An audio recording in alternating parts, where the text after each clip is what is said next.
Assalomu alaykum. Samarqand tuman kutubxona markazi kitobxonlari. Sizga o'zbek mumtoz adabiyotining yirik namoyandalaridan biri Abdulla Qodiriy qalamiga mansub O'tgan kunlar romani haqida Bookslime orqali qisqacha ma'lumot bermoqchimiz. Ushbu betakror asarni e'tiboringizga O'zbek adabiyotining durdonalaridan biri bo'lib, unda 19-asr oxiridagi Turkiston hayoti, urf-odatlari va ijtimoiy muammolari chuqur tasvirlangan. Asar markazida sevgi, sadoqat va insoniylik kabi yuksak tuyg'ular turadi.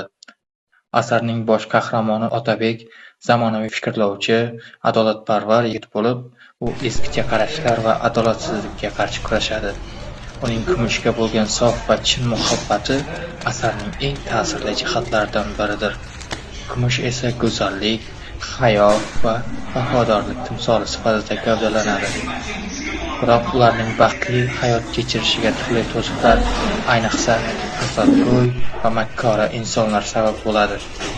Jamiyatdagi eski urf-odatlar, noto'g'ri qarorlar va adolatsizliklar sevishganlarni taqdirini ayanchli yakun sari olib boradi.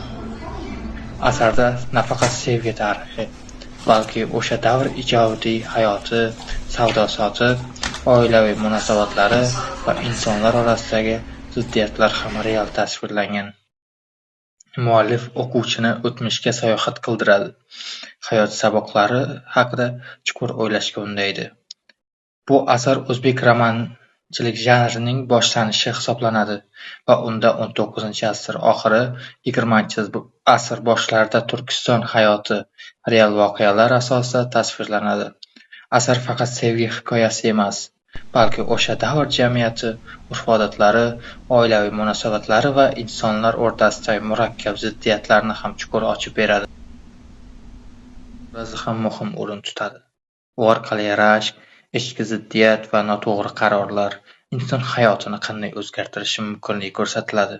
Bu uchburchak munosabatlar asarning dramatik kuchini yanada oshiradi. O'tgan kunlar romani orqali muallif faqat bir sevgi tarixi emas, balki butun bir jamiyatning holatini ko'rsatadi.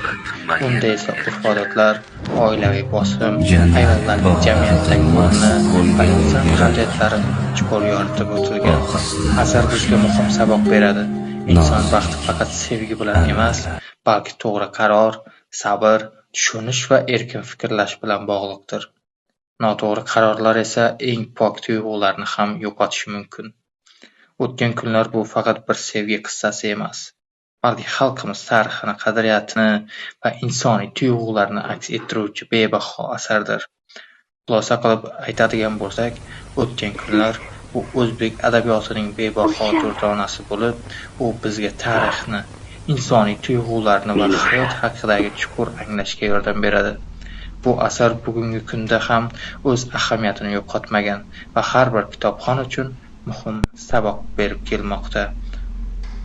Ushbu asarni Samarqand tuman axborot kutubxona markazidan topishingiz mumkin va olib o'qishingizni so'raymiz.